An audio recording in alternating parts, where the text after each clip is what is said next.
Hello everyone, स्वागत है आप सभी का आज की इस नई वीडियो में। I hope you are all okay and doing good in your studies. तो आज की वीडियो होने वाली है एसएससी सीजीएल 2026 के फॉर्म फिल करने को लेकर। आप लोग को पता है कि 22 मई से इसका फॉर्म फिल करना स्टार्ट हो गया है और लास्ट डेट 22 जून है। सभी को एडवाइस करूँगा कि सभी टाइम पे फॉर्म फिल कर दीजिए। टाइम रहते ही लास्ट डेट का वेट मत करिए, अदरवाइज़ कोई ना कोई इशू या प्रॉब्लम आएगा।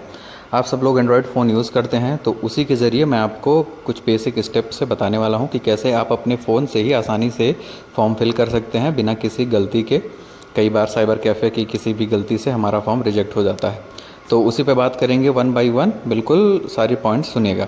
पर हाँ, ये वीडियो उनके लिए है जिन्होंने पहले अपना OTR कर लिया है। अगर आपने OTR नहीं किया है तो सबसे पहले ssc.gov.in वेबसाइट पे जाइए और अपना वन टाइम रजिस्ट्रेशन यानी OTR कंप्लीट करिए। OTR करने का बेसिक स्टेप्स हैं, आप रजिस्टर पे जाएंगे, वहाँ अपनी सारी डिटेल्स जो वो मांग रहा है एज इट इज़ वो सारी डिटेल्स करेक्टली फिल करनी है। उसके बाद आपको एक रजिस्ट्रेशन नंबर अलॉट होगा, उससे जब आप पहली बार लॉगिन करेंगे तो आप अपना पासवर्ड क्रिएट करेंगे, फिर आपका OTR कंप्लीट हो जाएगा। मैं आपको कोशिश करूँगा OTR का भी वीडियो दे दूँ, पर फिलहाल आपको बता देता हूँ कि फॉर्म फिल कैसे करना है अपने मोबाइल फ़ोन से। तो one by one, point by point देखते हैं। अब इसके लिए सबसे पहले आपको दो एप्लीकेशन की ज़रूरत पड़ेगी, तो उसके लिए आपको अपना प्ले स्टोर ओपन कर लीजिए सभी अपने फ़ोन का। अब प्ले स्टोर जैसे ही आप ओपन करेंगे, आपको सबसे पहला ऐप सर्च क्या करना है, माई एसएससी ऐप। जैसे ही आप सर्च करेंगे ये ऐप आपको दिखेगा, इसको आपको डाउनलोड कर लेना है अपने फ़ोन में। और दूसरा एप्लीकेशन जो आपको नीड होगा वो होगा आधार ऑथेंटिकेशन। आप सर्च करेंगे आधार ऑथेंटिकेशन और आपको पहला दिख रहा है आधार ऑथेंटिकेशन ऐप, इस पर क्लिक करिएगा। यह आएगा आधार फेस RD। ये एप्लीकेशन आपको अपने फ़ोन में डाउनलोड कर लेना है। इन दोनों एप्लीकेशन की नीड आपको पड़ेगी अपने फ़ोन में। तो जैसे मैंने बताया, ये एप्लीकेशन उनके लिए है जिन्होंने ऑलरेडी अपना OTR कंप्लीट किया है। माई एसएससी खोलिएगा, उस पर लॉगिन पे ऊपर जाएंगे तो आपको अपना रजिस्ट्रेशन नंबर और पासवर्ड एंटर करेंगे तो आपका यहाँ पे आपका प्रोफाइल जो है वो लॉगिन हो जाएगा। लॉगिन करने के बाद आपको नीचे डैशबोर्ड का ऑप्शन मिलेगा, वहाँ क्लिक करेंगे तो आपको लाइव एग्जामिनेशन और माई एप्लीकेशंस का ऑप्शन मिलेगा। अब देखिए इसमें क्या है कि मैंने ऑलरेडी थोड़ा सा अपना एप्लीकेशन फॉर्म फिल कर रखा है, इसलिए मैंने उसको सीधा कंटिन्यू कर दिया। पर अगर आपने एप्लीकेशन नहीं फिल किया है तो आप पहले उसको बेसिक से कंप्लीट करेंगे। अब देखिए यहाँ पे मैंने अपनी बेसिक डिटेल्स जो भी उसने मांगा था वो मैंने ऑलरेडी थोड़ा बहुत फिल कर रखा है। जैसे मैंने ग्रेजुएशन, उसने पूछा क्या है, ग्रेजुएशन मैंने फिल कर दिया। ठीक है, अब आप इसको स्क्रॉल करेंगे नीचे, जो भी डिटेल्स मांग रहा है आपसे, ग्रेजुएशन, पास्ड है या पेयरिंग है, वो आपको डालना है। फिर आपसे पासिंग ईयर मांगेगा, आप यूनिवर्सिटी, ये सारी डिटेल्स आपको वन बाय वन देखना है। मैं इसको फास्ट फॉरवर्ड कर रहा हूँ। सेम इसी तरह आपको अपने सारे डिटेल्स, नेम ऑफ़ यूनिवर्सिटी जो भी है, आपको अपनी बेसिक डिटेल्स इसमें फिल कर देनी है। जो भी डिटेल्स हैं कुछ इस तरह से आपको अपनी सारी बेसिक डिटेल्स सेलेक्ट कर लेनी है। जो भी आपका रोल नंबर, अदर चीज़ें बहुत केयरफुली इंटर करिएगा, बाद में आपको करेक्शन का एक ही दो विंडो मिलेगा। तो ये सारी डिटेल्स आप फिल करके जैसे ही ओके करेंगे आपका कंटिन्यू हो जाएगा। तो ये सारी इन्फॉर्मेशन फिल करके सेव एंड नेक्स्ट करेंगे, ये पेज सबमिट हो जाएगा। फिर नेक्स्ट पे आपसे एडिशनल इन्फॉर्मेशन में आपसे प्रेफरेंस पूछेगा आपके एग्ज़ाम सेंटर का, और आपसे एग्ज़ाम का मोड पूछेगा कि आप किस मोड में एग्ज़ामिनेशन देना चाहते हैं। हिंदी सेलेक्ट करेंगे, आपको वैसे भी पेपर बिलिंगुअल मिलेगा, हिंदी और इंग्लिश दोनों में। साथ ही साथ नीचे आपको ये सारी नोटिफिकेशन जो भी हैं एज़ पर नोटिफिकेशन ध्यान से पढ़ लीजिएगा और उसको यस कर लीजिएगा। दो पोस्ट एक्स्ट्रा आई हैं जैसे AAO, JSO, ये सारी चीज़ें, तो इनका नोटिफिकेशन में पॉइंट पढ़ लीजिएगा कि क्या बेसिक क्वालिफ़िकेशन आपसे मांगा गया है, वो फिल कर दीजिएगा। लैंग्वेज आपसे पूछा है कि कौन सी लैंग्वेज आपने मैट्रिकुलेशन यानी 10th में पढ़ी है, वो आप फिल कर दीजिएगा। और बाकी अगर आप यस कर रहे हैं इन पोस्ट के लिए, AAO या JSO के लिए, तो उसकी जो बेसिक एजुकेशनल क्वालिफ़िकेशन है वो देख के तभी आप यस करिएगा। ये सारी चीज़ें देख के आप ओके पे क्लिक करेंगे, सेव एंड नेक्स्ट आपका क्लिक हो जाएगा। अब आपका आता है आधार फेस ऑथेंटिकेशन की बारी। अभी आपको सबसे पहले इस पर आप टिक करेंगे, ठीक है।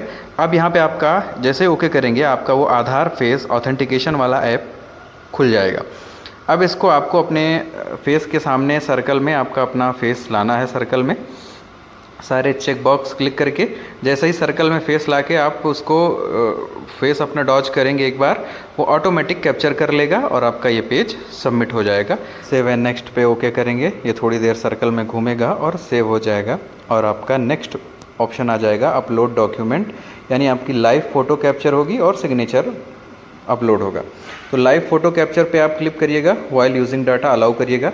अब इसको आप बिल्कुल अपना फेस जो है ऐसा बीच में सर्कल में रखिएगा कि आपका कान और ये सारी चीज़ बिल्कुल प्रॉपर विजिबल हो। इन केस आपको डाउट होता है कि फ़ोटो सही नहीं है तो आप वापस कैप्चर अगेन पे क्लिक कर सकते हैं या नीचे आप स्क्रॉल करके आ सकते हैं अपलोड योर सिग्नेचर पे। अब आपको अपना सिग्नेचर पहले से ही किसी पेपर पे हॉरिजॉन्टली इक्वल पार्ट में क्लिक करके रखना है और किसी ऐप से उसको प्रॉपर साइज़ में जिसमें आपसे मांगा गया है उस साइज़ में रख के उसको सेव करके रखना है। अब जहाँ भी आपने फ़ोटो अपना सिग्नेचर का रखा है उस पर आप क्लिक करिएगा गैलरी में जाके, और ये ऑटोमेटिक आपका देखिए ग्रीन शेप में आ रहा है, यानी ये साइज़ आपका पहले से ही फिक्स करके रखेगा। उसी में आपको वो साइन ला के छोड़ देना है और आप जैसे ही अपलोड पे क्लिक करेंगे या देखिए आपके नीचे आपका सिग्नेचर अपलोड हो जाएगा। आपका ऊपर फ़ोटो अपलोड हो गया, नीचे आपका सिग्नेचर अपलोड हो गया। दोनों अपलोड होने के बाद आपको सेव एंड नेक्स्ट पे क्लिक कर देना है और आपका डेटा जो है सक्सेसफुली अपलोड हो जाएगा। अब आपसे रिव्यू योर डिटेल करने को कहेगा, यानी आप अपनी बेसिक डिटेल्स जो भी आपने शुरुआत से लास्ट तक फिल किया वो एक बार रिव्यू कर दीजिए। अगर आपको कोई इशू लगता है या कोई चेंज है तो आप प्रीवियस पेज पे जाके उसको करेक्शन कर सकते हैं, और अगर आपको सारी चीज़ें सही लगती हैं तो आप यहाँ से सेव एंड नेक्स्ट पे जाके सीधा आप नेक्स्ट जो होगा वो डिक्लेरेशन का पेज आएगा और डिक्लेरेशन के बाद आपको सीधा पेमेंट का ऑप्शन मिलेगा। अब देखिए आप ये नीचे स्क्रॉल करके आएंगे तो आपको अपने का फ़ोटो जो आपने अपलोड किया और सिग्नेचर इसी तरह दिखेगा। ये बिल्कुल ऐसा ही दिखना चाहिए, क्लियर और विजिबल। यहाँ से आप सेव एंड नेक्स्ट का ऑप्शन करेंगे तो जैसे ही सेव एंड नेक्स्ट करेंगे आपका पेज नया ओपन होके आ जाएगा जिसमें आपको डिक्लेरेशन मांगेगा, आपसे कुछ कैप्चा कोड फिल कराएगा। तो इन सब के बाद आपको सीधा पेमेंट का ऑप्शन आ जाएगा। आप अपना पेमेंट का गेटवे सेलेक्ट कर लीजिए, जैसे मैंने SBI का सेलेक्ट किया और पे क्लिक किया। जैसे ही मैंने पे क्लिक किया देखिए कई सारे ऑप्शन आ गए, net banking, card payment, UPI, other options.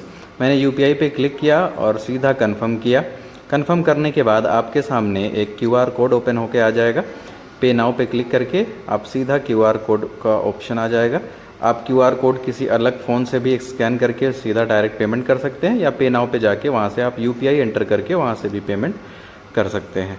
अब देखिए जैसे मैंने पेमेंट कर दिया, ठीक है, ये आप थोड़ी देर ये रिफ़्रेश होगा। रिफ़्रेश होने के बाद आपका नीचे रेफरेंस नंबर और पेमेंट का देखिए ये आ गया, आपको शो हो गया 100 रुपये कलेक्टेड, रिक्वेस्ट इनिशिएटेड सक्सेसफुली, यानी ये आपका यहाँ से पेमेंट क्लियर हो जाएगा। यहाँ से आपको ऑप्शन आ गया your transaction status is successful और आपको रेफरेंस नंबर ये सारी चीज़ें जनरेट हो जाएगी और ट्रांजैक्शन स्टेटस दिख गया।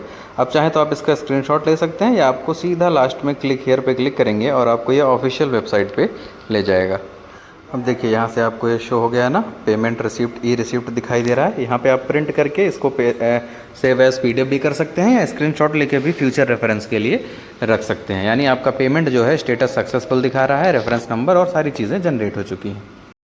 आप वापस से भी अपने डैशबोर्ड में जाके माई एप्लीकेशंस में जाके वहाँ से आप अपने फॉर्म का स्टेटस चेक कर सकते हैं। पेमेंट सक्सेसफुल, पेमेंट डेट, सारी चीज़ें दिखा रही हैं। यहाँ से भी आप इसको प्रिंट कर सकते हैं और आप अपना एप्लीकेशन फॉर्म भी जो आपने फिल किया है वो भी आप यहाँ से प्रिंट कर सकते हैं बहुत आसानी से। और अगर आप सेव करके रखिए अपने गूगल ड्राइव या कहीं पे भी, और उसका प्रिंट भी कहीं से निकलवा के आप उसको ऑफलाइन फॉर्म में भी अपने पास कहीं ना कहीं सेफ तरीके से रखिए जब तक आपका फाइनली सिलेक्शन नहीं हो जाता और आपको ज्वाइनिंग नहीं मिल जाती। ठीक है, अब देखिए ये माई एप्लीकेशन में आप जाएंगे, नीचे आपको स्टेटस का ऑप्शन दिख रहा है, तो यहाँ से अपने पेमेंट का स्टेटस और एप्लीकेशन स्टेटस सारी चीज़ें चेक कर लीजिएगा as it is. Application form download कर लीजिएगा और केयरफुल रहिएगा, सारी डिटेल्स क्लियर फिल करिएगा। और अगर आपको इन केस कहीं भी कोई डाउट होता है या कुछ भी गड़बड़ हुआ है तो आपके लिए जो करेक्शन विंडो लास्ट में ओपन होगी उसमें जाके आपको अपना सारा एप्लीकेशन वापस से करेक्ट कर लीजिएगा। 100, 200, 500 रुपये के लिए आप अपने फॉर्म को रिस्क में मत डालिएगा। तो ये थी आपके लिए आज की वीडियो कि आपको अपना फ़ोन में कैसे एप्लीकेशन फॉर्म बहुत आसानी तरीके से भर सकते हैं। जल्द से जल्द इसको भर दीजिएगा, लास्ट डेट का वेट मत करिएगा। ठीक है, और इसको फिल करके एज इट इज़ सारी चीज़ें अच्छे से भर दीजिएगा टाइम से। मतलब आप आज कितनी तारीख हो गई, आज हो गई करीब 5-6 तारीख हो गई, अभी भी आपके पास 15-20 दिन हैं, तो टाइम से फॉर्म फिल कर दीजिएगा, लास्ट डेट का वेट मत करिएगा। हाँ, फ़ोटो रिसाइजिंग में अगर आपको कोई प्रॉब्लम आती है तो कमेंट करिएगा, मैं आपको एप्लीकेशन बता दूंगा और उसके लिए भी गाइड कर दूंगा कि कैसे कैसे आपको अपना फॉर्म और फ़ोटो को साइज में लाना है। फॉर्म फिल करने में या कहीं किसी स्टेप में कोई प्रॉब्लम आती है तो कमेंट करिएगा, मुझे मैसेज कर सकते हैं, कमेंट कर सकते हैं। आपको मैंने पहले भी अपनी इंस्टा हैंडल दे रखा है, वहाँ मैसेज कर सकते हैं। कोई इशू हो तो बिल्कुल मैसेज करिएगा, कमेंट करिएगा, मैं आपकी बिल्कुल हेल्प करूँगा। तो टाइम से पहले सब लोग फॉर्म फिल कर दीजिएगा और पढ़ाई अच्छे से करते रहिए। कोई डाउट है, कुछ भी क्वेरी है तो कमेंट करिएगा। जल्द मिलते हैं किसी नए वीडियो के साथ, तब तक के लिए जय हिंद।